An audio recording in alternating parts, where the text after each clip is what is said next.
नमस्कार।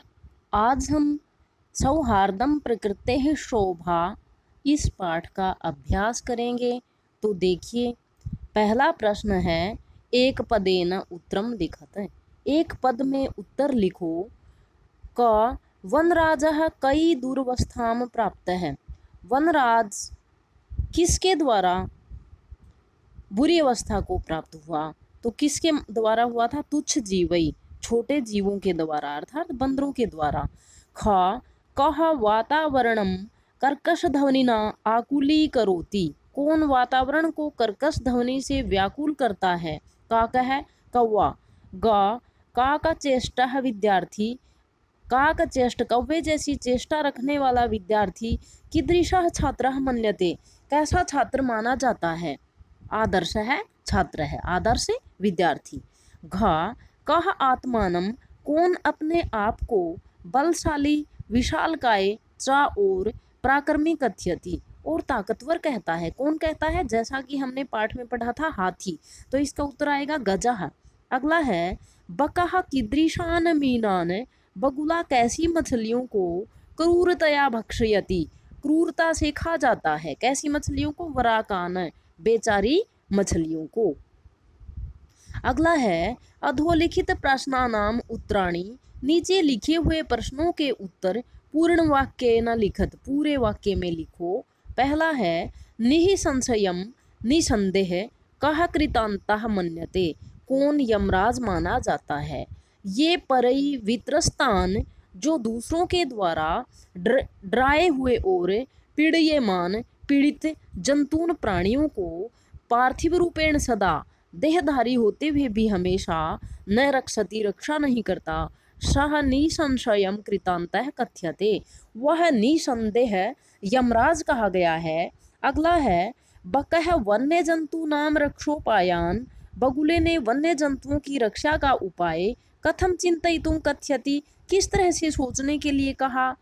उसने कहा, बगुले ने, शीतले जले बहुकाल पर्यंतम, शीतल ठंडे पानी में बहुत समय तक, अविचल है ध्यान मग्न है स्थित प्रज्ञा है इव, अविचल और ध्यान मग्न होकर, स्थित प्रज्ञा की तरह स्थित होकर वन्य जंतुओं की रक्षा के उपाय, वन्य जंतु नाम रक्षोपायान चिंतयितुम कथ्यति, रक्षा के उपाय सोचने के लिए कहा। अन्ते प्रकृति माता प्रविश्य स्रव प्रथमम किम वदति, प्रकृति माता ने सबसे पहले क्या कहा? प्रवेश करते ही सबसे पहले क्या कहा? प्रकृति माता वदति, प्रकृति माँ बोली, भो भो प्राणिनः, अरे अरे प्राणियों, यूयम सर्वे एव मे संततिः, तुम सब ही मेरी संतान हो।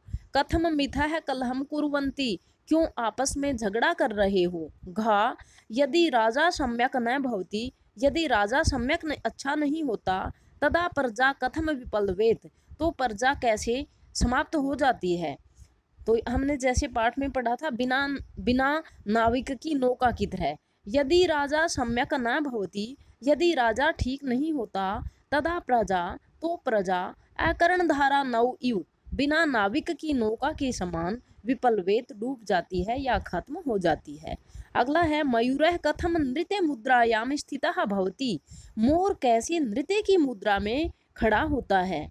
मयूरः पिच्छान उद्घाटय, मोर पंखों को खोलकर नृत्य मुद्रायाम स्थितः भवति, नृत्य की मुद्रा में स्थित होता है।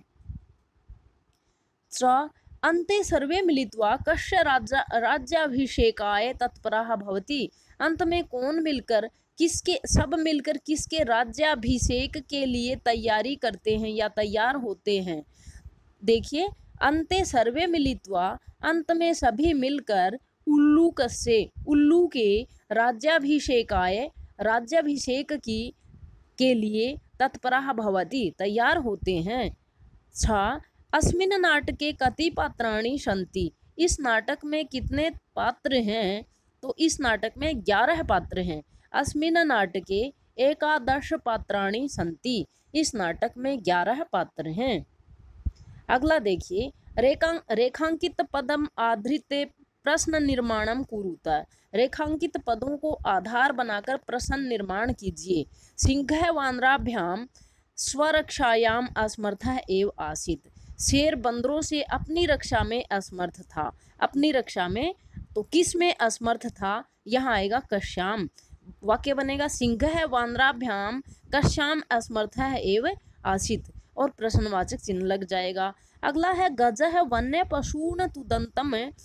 गज हाथी ने वन्य पशुओं को तुदंतम सूंडेन दुखी करने वालों को सूंडेन पोथयित्वा मारितेन सूंड से पटक पटक कर मारता है। हाथी वन्य जंतुओं को परेशान करने वालों को सूंड से पटक पटक कर मारता है। सूंडेन किस से पटक पटक कर मारता है? तो यहाँ आएगा केन गजः वन्य पशून तुदंतम केन पोथयित्वा मारयति। वानरः आत्मानं वनराज पदाय योग्यः मन्यते।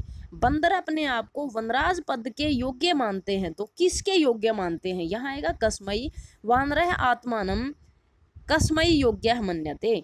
अगला है मयूरस्य नृत्यम। मोर का नाच प्रकृति है आराधना। प्रकृति की आराधना है। किसकी आराधना है? तो यहाँ आएगा कश्या। मयूरस्य नृत्यम कश्या आराधना। अगला है सर्वे प्रकृति मात्रम प्रणमंती। सभी प्रकृति माता को प्रणाम करते हैं। सभी किसको प्रणाम करते हैं? सर्वे यहाँ आएगा काम प्रणमंती। सभी किसको प्रणाम करते हैं? अगला है शुद्ध कथनानाम समक्षम आम। जो सही कथन है उनके सामने आम, और अशुद्ध कथनानाम च समक्षम ना इति लिखत। अशुद्ध कथनों के सामने ना लिखना है। पहला देखिए, सिंह आत्मानम तुदंतम वानरम मारियति। शेर अपने आप को परेशान करते हुए बंदर को मार देता है। ये बात गलत है क्योंकि बंदर तो पेड़ पर चढ़ गया था, तो गलत है। तो हम लिखेंगे ना। काका इति बकस्य ध्वनि भवति। काका बगुले की ध्वनि होती है, तो काका कौवे की होती है, बगुले की नहीं होती। ये गलत है, तो न आएगा। काका पिकयो वर्णः कृष्णः भवति। कौवे का और कोयल का रंग काला होता है, ये सही है, इसमें आम आएगा। गजः लघुकायः निर्बलः च भवति। हाथी छोटा सा और कमजोर होता है, ये बात गलत है, इसमें न आएगा। मयूरः बकस्य कारणात् पक्षी कुलम अवमानितम मन्यते। मोर बगुले के कारण पक्षी कुल को अपमानित मानता है, ये बात सही है, इसमें आम आएगा। अगला देखिए, अन्यो अन्य सहयोगेन प्राणिनाम लाभः जायते। एक दूसरे के साथ मिलकर रहने से प्राणियों का फायदा होता है, ये बात सही है, इसमें आम आएगा।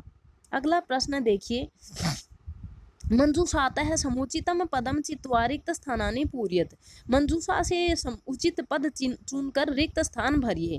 पहला है स्थित प्रज्ञ है, स्थित प्रज्ञ के समान यथा समय समय के अनुसार। मेध्य अमेध्य भक्षक है, खाने योग्य और न खाने योग्य खाने वाला। अहिभुक सांप को खाने वाला। आत्मश्लाघाहीन है, अपनी प्रशंसा से रहित। पिक है कोयल। काकः भवति, कौवा होता है तो कैसा होता है? मेध्य अमेध्य भक्षक है, खाने योग्य और न खाने योग्य चीजों को खाने वाला। अगला है परभृत है अपि कथ्यते। दूसरों के द्वारा पाली गई किसको कहते हैं? कोयल को, तो यहाँ आएगा पिका है। बक है अविचल है, बगुला अविचल होकर इव तिष्ठति के समान बैठता है या खड़ा रहता है। किसके समान? स्थित प्रज्ञा, स्थित प्रज्ञ के समान खड़ा रहता है। मयूरः इति नामना अपि ज्ञायते।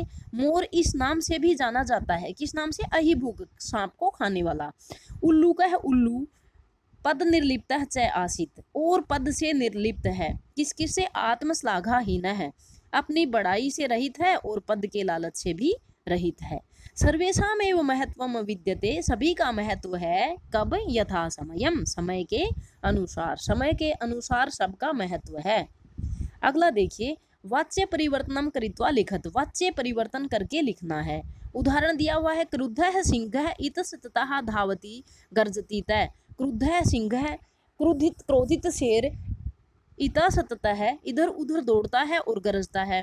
क्रुद्ध का तृतीया बनेगी क्रुद्धेन, सिंह सिंहेन, इतस्ततः है, धाव्यते ग्रज्यते च। तो ऐसे ही हमें दूसरे बनाने हैं, जैसे तवया सत्यम कथितम।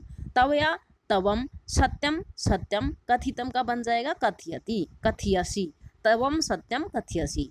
सिंह सर्वजंतून पृच्छति। सिंह की तृतीया विभक्ति सिंहेन, सर्वजंतून बहुवचन सर्वजंतुव है, पृच्छति का बन जाएगा पृच्छयन्ते। अगला है काकः पिकस्य संततिम पालयति। कौवा कोयल की संतान को पालता है। हिंदी में कहें तो कौवे के द्वारा कोयल की संतान पाली जाती है। काकः की तृतीया काकेन, पिकस्य संतति ही पालयति का बन जाएगा पाल्यते। अगला है मयूरः विधात्रा एव पक्षीराजः वनराजः वा कृतः। मयूर मोर को विधाता ने ही पक्षीराज या वनराज बना दिया। तो यहाँ आएगा विधाता के द्वारा मोर को पक्षीराज बना दिया गया या वनराज बना दिया गया। मयूरम मोर को विधाता के द्वारा, तृतीय विभक्ति है, विधाता एव पक्षीराजम वनराजम वा कृतः का बन जाएगा कृतवान। अगला देखिए सर्वै खगई कोऽपि खगः एव वनराजः कर्तुमिष्यते समय। यहाँ सर्वै खगई, सर्वे खगाः, कोऽपि खगम, खगः का खगम बन जाएगा, एव वनराजम कर्तुम इच्छति स्म। अगला है सर्वे मिलित्वा प्रकृति सौंदर्याय प्रयत्नम कुर्वन्तु। सभी मिलकर प्रकृति सौंदर्य के लिए कोशिश करें या सबके द्वारा मिलकर प्रकृति सौंदर्य के लिए कोशिश की जाए। सर्वै मिलित्वा सभी मिलकर प्रकृति सौंदर्याय प्रकृति के सौंदर्य के लिए प्रयत्न क्रियते कोशिश करें। तो ये जो वाक्य हैं ये समझने के लिए इसके नियमों और परिभाषा को जानना भी जरूरी होता है। तो आप इसके नियम और परिभाषा देख लीजिए, फिर अच्छी तरह से समझ में आ जाएगा। अगला देखिए समास विग्रहम समस्त पदम वा लिखत। समास विग्रह लिखें या समस्त पद लिखें। क तुच्छ जीवई तुच्छई जीवई। ख वृक्षोपरि, वृक्ष का बनेगा वृक्ष से ऊपरी। पक्षिणाम सम्राट है, इकट्ठा कर देंगे बनेगा पक्षी सम्राट। स्थिता प्रज्ञा यस्य सह, स्थित प्रज्ञा है। अगला है अपूर्वम न पूर्वम। ये बहुत ही आसान है, जिसमें भी अ लगा हुआ होता है तो ये न तत्पुरुष समास होता है और अ की जगह हम न कर देते हैं, पूर्वम सीधा लिखा जाएगा। तो देखिए अपूर्वम आ का बना दिया न और बन गया न पूर्वम। व्याघ्र चित्र का, व्याघ्र चित्र का, व्याघ्र है च, चित्र का है च। तो इस तरह से ये हमारे समास बन गए और आज हमने इस पाठ को पूरा किया। आप हमारे चैनल को सब्सक्राइब कीजिए, लाइक कीजिए और शेयर कीजिए। धन्यवाद।